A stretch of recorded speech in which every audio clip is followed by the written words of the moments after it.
central lobby. Maria Caulfield, I just want to put this to you from Robert Jenrick, the Immigration Minister in Conservative Home. He said, put simply, excessive uncontrolled migration threatens to cannibalise the compassion of the British public. Would you use those words? Well, I'm not sure I'd use those words, but it's a genuine concern. I mean, obviously, we've got local elections. He says cannibalise the compassion of the British public. What would you say to people who say Robert Jenrick is inflaming and dividing people on this issue? Well, I do think we need to recognise that this is a massive issue. I've been door knocking up and down my constituency for the local elections. Yeah. You know, it's such a big issue, and I think there are. Well, is it a big issue because the government keeps making it a big issue but can't actually deal with the problem? Well, it's a big issue in my part of the country because we've got hotels that are filled with migrants. Whose fault's that? Well, absolutely. That's why we're bringing in this legislation, because we're spending £6 million a day on hotel accommodation for migrants, and that is not sustainable. And the British public know that, and that's why we're passing this legislation at speed, because we absolutely recognise that this is something that needs to be dealt with, we need to have better control of the illegal migration. Well, do you want to distance yourself from those words, or do you think they're fine? No, I've just said they're not words that I would use, but I do recognise that the general public do have a concern about the level of illegal immigration in the country at the moment. Do you agree with that this is a big issue? Keir Starmer and the Labour Party want to stop the small boats, but won't back the policies that have been outlined in this bill? Because the government have had 13 years, and it's a symptom of failure that we've even got to this point. As Maria was just saying, we're spending millions of pounds on housing people in unsuitable accommodation such as hotels because we're not processing asylum claims. It's the government that's broken that system in the first place. So why won't you back the bill? Well, I don't like that kind of language, first and foremost. Sure I really don't like it, and I don't think that advances the kind of debate that we should be having in this country. Right. I do believe that we need to have controls on migration. Right. I believe we should crack down on criminal gangs that are exploiting people's misery. Yeah. But you haven't got a suggestion for how? We would make sure we've got that cross-border working with the French in particular to deliver an improvement. The government have made a deal with the French to improve the numbers of people policing their shores. They've had 13 years, and the numbers that we see now, and the fact that people are waiting so long for claims to be processed, that we've got to this position in the first place, is a symptom of failure. And that's why we'll be opposing what the government is setting out. We went round the houses on this just a year ago, very similar discussion that we had. It feels like we're talking about this all the time, and nothing actually ever happens. I mean, if you look at the work that since the Prime Minister came into post, we've since the deal with Albania, we've returned over 1,000 Albanians. We've got it getting through that backlog. There's 12,000 less people on that backlog now. When's the first flight going to Rwanda? Well, that's the key question. That's why we need this legislation, because we tried to get flights to Rwanda and we were stopped by the European Court of Human Rights. That's why we need this legislation, so that we have the supremacy here in the UK to make those decisions. Like the British courts upheld the government's decision, and we need to be able. And it's in the Court of Appeal. I mean, we heard Tim Lawton there say if the government does meet the demands on child migrants being treated differently and not being detained if they arrive on our shores, and also there are safe and legal routes more than exist at the moment, would you reverse this bill if you win the next election, if it's passed? We'll be taking action to deal with whatever mess that we inherit, and frankly, this is going to be an awful lot of problems that the next Labour government's going to have to fix after all of these years of failure. We're opposing it. We think there's still an opportunity to make sure that it doesn't come into force. It's still going through its various stages, as Vicky was just saying there. I think that discussion that you had with Tim Lawton, I don't think he's really getting the concessions that he thinks he's getting on any of this. We need serious action from the government to tackle this. We aren't seeing that, and this is just a symptom of the failure we've seen year after year after year. And what do we have instead? Government ministers stoking this, inflaming tensions, rather than actually taking action to make sure we do have a proper system in this country for processing cases quickly and fairly, so that people don't have to wait for years on end. I don't want to live in a country where people have to spend months and months and months waiting for cases to be heard. And in many cases, they are people that have got good grounds to be in this country. Where they don't have grounds to be in this country, let's process their cases. Let's take action on that. Well, let's go through some of the sort of practical elements. As you say, you're blaming the courts for blocking flights going to Rwanda. But in order to send people to Rwanda, you'll have to build some sort of detention capacity here while people wait. How many people do you expect will be detained in the UK? Well, I don't have a figure for that, but we are building that capacity. Are you? So we know that, there's, a number of sites within the UK that have been announced quite recently that will be taking people. So we want to decant the hotels. There's quite a lot of opposition, I think, from MPs in the constituencies where these sites have been identified. To the British taxpayer. Well, they're Tory MPs, I think, quite a lot of them. We're spending £6 million a day on hotel accommodation. But you're going to spend more on it. Well, we are processing claims quicker. We've taken 12,000 people off the list already. And what I'm hearing from Labour is that their solution is to just process people quicker. They don't actually want to stop the boats in the first place. And that's the nub of the problem, is that we have to stop the illegal people trafficking of very vulnerable people, and to make sure that is stopped, and then tackle the backlog of claims as well, not instead of. Yet again, what we hear is a total failure from the government to take. You haven't got a single policy. You're a government minister, Maria. You are responsible. You want to be in government. If you let me answer. All you want to do is object, but you don't have a policy of your own. If you let me answer, you're a government minister.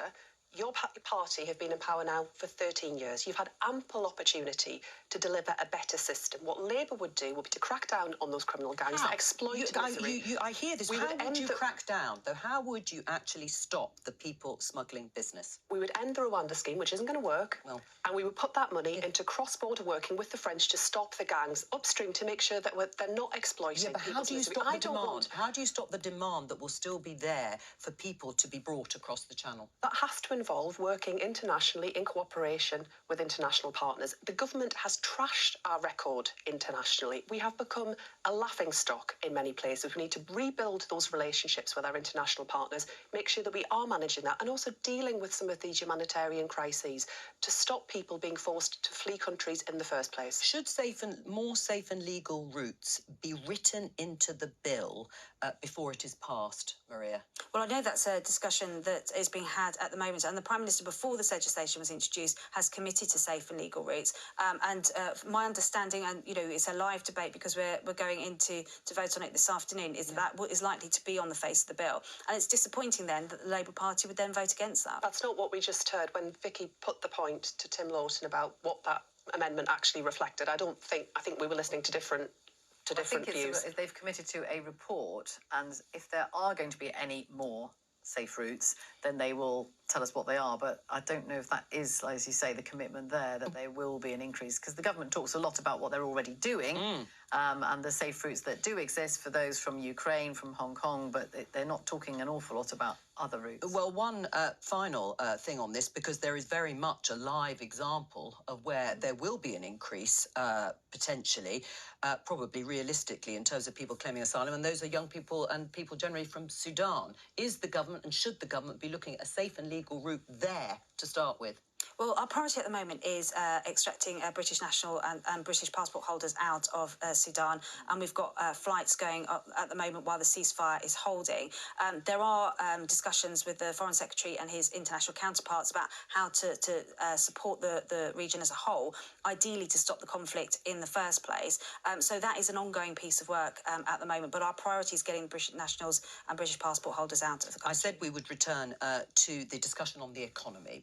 Let's look at some of the claims and counterclaims that were made between Rishi Sunak and Keir Starmer. Keir Starmer quoting George Osborne, former Conservative Chancellor, whom he said talked to a select committee of MPs saying that the Tories were a bunch of vandals on the economy. Well, if George Osborne thinks that as a former Chancellor for the Conservative government, who am I to disagree with? Well, I think the Prime Minister has been very clear on his 5 priorities, and tackling inflation, which is the biggest enemy to every household and to every business in this country at the moment, is his absolute priority. And we saw this week that he's extra help for those who are really struggling at the moment. There's £8 million as of 8 million people as of yesterday who will be getting £900 extra help and support, and that's on top of paying half of people's energy bills through the last year. So there is, this is different times to probably when George Osborne was Chancellor. These are times when we've just dealt with 2 years of a pandemic where we've had to shut down our economy. We've now got the conflict in Ukraine, and the energy prices have driven inflation. They're not normal economic times, and so we are having to make different decisions to what would happen in stable times. Do you think he's also referring to the fact that Keir Starmer talked about 24 tax rises? Rather than being a low taxation party, we have the highest tax burden we've had in 70 years. Well, we've also, we've got local elections at the moment, and you can see on the doorstep that those councils that are run by Conservative councils have significant significantly lower council tax than Labour councils. In my patch, my council's run by the Lib Dems and the Greens, and they're third highest council tax in the country. Tax, but I mean, I'm talking about the overall tax burden. That's a form of taxation. But we have actually reduced taxation as well in the last few years. If you look, we've raised the income tax thresholds.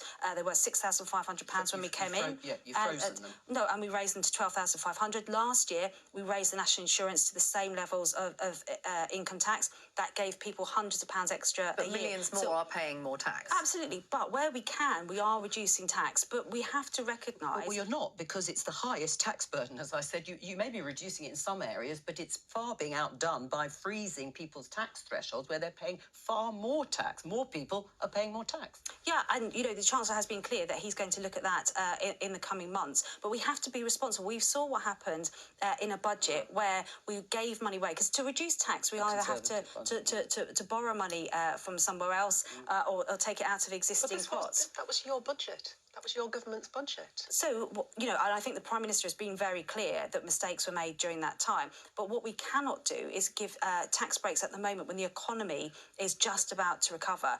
When we get inflation down, that is the time to look at tax cuts, which will be in the coming months. These 24 tax rises, Mr. 24 tax rises, Keir Starmer called Rishi Sunak. Which of those would you reverse?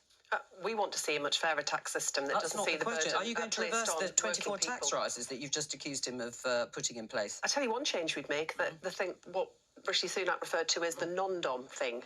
I mean, he has benefited to the tune of up to £20 million by one estimate from his failure to end that non-dom tax status. And that raises £3.2 billion. Beyond that, what would you do? So we would put that money, going to the non-dom point, we would put that money into delivering the biggest expansion and generation of the NHS workforce. We'd make sure that families are supported during the cost of living crisis with breakfast clubs for every primary school child. What about reversing? He's accusing Rishi Sunak of presiding over endless increases in taxes. So you'd add another one by scrapping the non-dom status, rightly or wrongly. Rishi Sunak I think he can afford that. Well, that's not it's what I'm working asking people you. that What are paying the price. What I'm asking you doesn't. is working people, which ones are you going to reverse? We will deliver a fairer tax system across the board, whether that's ending the carried interest loophole, whether that's ending the tax breaks that private schools enjoy, ending the non-dom tax status, fairer business rates. We would freeze council tax. They're not tax cuts, though, are they? What I'm saying is, where are you going to reverse increases in taxes? I mean, there was one suggestion from Francis O'Grady. I know that was another tax increase. You're right, they're all tax increases from Labour. Where are the tax cuts? What we want to make sure is that we have a fairer tax system across the board. We have actually committed to cutting business rates for small businesses to make a difference to our high street. So there's a more level playing field where it comes to the online giants that don't pay, I think, their fair share of tax.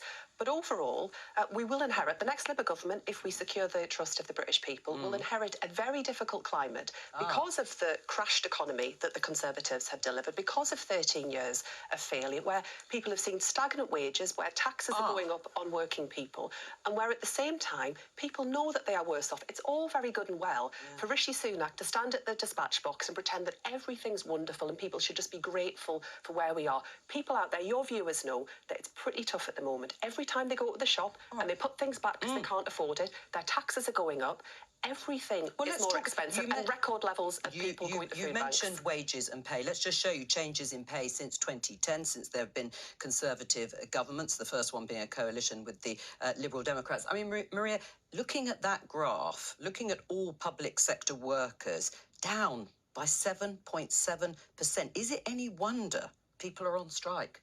Well, no, we recognise why the public sector workers are asking for a pay rise, and that's why we've been in negotiations. It's why we're disappointed, for example, with the RCN when they agreed a deal on pay, that when they put it to their members, that was rejected. The leadership recommended it, and it was rejected because they felt it wasn't enough, and perhaps that's the reason. Do you think it needs to be increased, the offer? Well, the difficulty we have at the moment is inflation, and if we're seeing fuel and energy prices coming down, and so we're confident inflation will drop pretty significantly quite soon. If we then replace that with wages driving inflation, no one will be better off, and they might get a 10-15% pay rise, but they'll be paying for it in the shops, in their bills, in every other way. So Hugh Pill, the chief economist at the Bank of England, agrees with that workers should just accept that we are poorer, that they shouldn't be asking for inflation-matching pay rises. Do you agree with that? Well, after 13 years of Conservative government, it's clear that people are worse off. Working people are worse off. Yeah, I think should they be asking for inflation-matching pay rises? I think to the point around inflation, the chart that you just showed demonstrated the changes that we've seen since 2010. So this is not just people who are dissatisfied because of what's taken place over the last year or two. This is because over the course of more than a decade, people that do brilliant work, like our teachers and nurses, the people that we praised and clapped during the pandemic, have suffered real terms pay cuts. And they are just fed up of feeling so you'll reverse it. If you win next year, let's just assume it's next year in spring or autumn, you'll reverse that drop by 7.7%. I mean, all private sector workers have only had 1.9% since 2010, 13 years. You'll reverse that. The next Labour government will face a very, very difficult inheritance because of the way the Conservatives have crashed the economy. When we came into power, we had a recession and a post-it note saying there is no money left. Let's not forget what the Labour government did to this country. The brass neck, Maria. People are right now paying more on their rent and their mortgages because of your party and the decisions that you all took last year with Liz Truss. That is the real-life impact that people are seeing right now. The decisions that you took that are costing people Well, we had to close down the economy. Speak to people, see what they say about it. Let her respond. The government would say they've reversed a lot of that, but go on, Maria. So we had to close down the economy for 2 years during COVID. We paid people's bills through furlough. We supported businesses with businesses grants. These are not normal economic times, and we are now getting the country back on track from that. That's not to dismiss the impact of the last Labour government that gave us a recession that took us years to come out of. Everyone would expect, and this happened across the world, that when you have a global pandemic like that, governments step in and take action to protect people. Absolutely. And we back the government on many of those measures. But to pretend that the consequences from that mini budget, that reckless, absolutely irresponsible mini budget, haven't had real life consequences for people. All right. Their rent and their mortgage, and on public sector pay, I'm not for that reason, because you see what happens when you make reckless commitments. I am not going to commit to things I cannot be confident I can deliver. But if you look at the record of the last Labour government, over the 13 years that we were in power, teachers saw real terms. Yes, but of course that was a different time, and it was a long time ago. It was a different time, and we made it. It's about political priorities. It's about the difference that governments can make, different choices, a different set of priorities.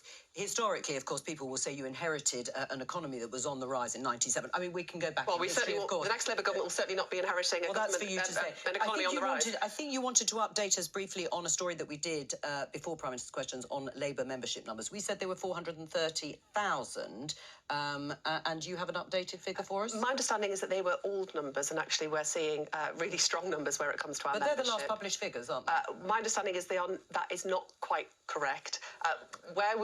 When we saw a big increase, the biggest number that we've ever seen in one day when Liz Truss resigned as Prime Minister. We're a strong and buoyant party. We're making big strides across the country, and Keir Starmer's transformed the Labour Party. What are your membership numbers? I don't know off the top of my head. Well, that's honest, at least. Thank you all for joining me, both of you, and to you, Vicky Young. That's all for today, but I'll be back on Monday with more Politics Live at 12:15 here on BBC Two and iPlayer. In fact, I'll be back tomorrow, I think.